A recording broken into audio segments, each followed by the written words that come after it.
felony burglary, I believe it is, and then there's some other things that maybe run a little contrary to some of the criminal justice reform that I think you have supported in the past, trying to lower the prison population, things like that. I mean, there's even a bill that would make it a felony punishable 2 to 5 years in prison if you knowingly transmit HPV. And so I'm just curious if you have concern that the legislature is again looking at rolling back some of the efforts that you've supported in the past on criminal justice reform. Yeah, I'm very proud of our state. We are a law and order state. I've given our law enforcement pay raises. I've given our Department of Corrections pay raises. We're going to support law enforcement first and foremost. And then when I think about the second chances and how our system's set up, I compare us to other states. When I took office, we were last place in incarceration rates, okay? So Oklahomans think that's weird too. I do too. I don't think our people are any different than any other state. Why were we last place in incarceration rates?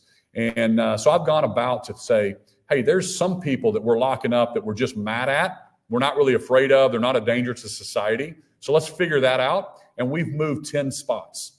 I've saved the taxpayers hundreds of millions of dollars by closing 4 prisons, 2 private prisons, just since I've been in office since 2019. So I'm not going to let us go backwards on some of those criminal justice things. There's sentencing reform that I want to get through this year as well, that I think we've been negotiating with the district attorneys that hopefully we'll get across the finish line.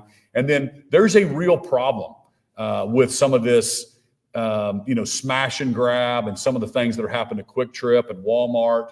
And if you know that you can go steal something and it's under $1,000 and you're immune from prosecution, that's a problem. So I'm very sensitive to fixing that for Quick Trip and keeping those employees safe, because you talk about the employee safety issue, that's a big problem if they're trying to stop or trying to protect their assets, and then there's other further violence that happens inside those retail establishments. So specifically, I don't know exactly where the bill is, but I'm very, I want to help our retail establishments make sure that we can prosecute, give our DAs the tools to get bad people off the street. Okay.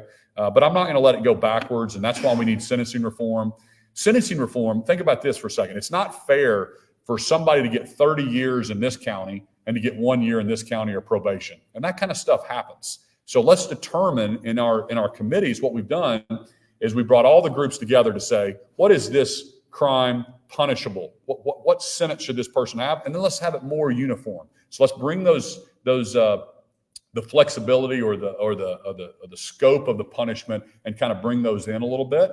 And Texas went through that. And so that's one of the sentencing reform things I'd like to get across the finish line as we're making sure that we can punish these bad apples that are going into these convenience stores and retail establishments and knowing exactly what they're doing and stealing under a certain amount.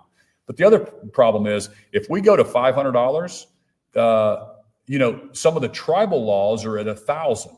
So again, I always talk about that. We can't have 2 sets of systems. You can't have a Hispanic, a white person, a black person getting a felony for stealing something at $500, and Kevin Stitt, as being a member of the Cherokees, I don't get punished until it's over $1,000. That's weird. Oklahomans think that's weird. I'll continue to remind people we have to have one set of rules regardless of your race. It's like I'm in a twilight zone having to explain that.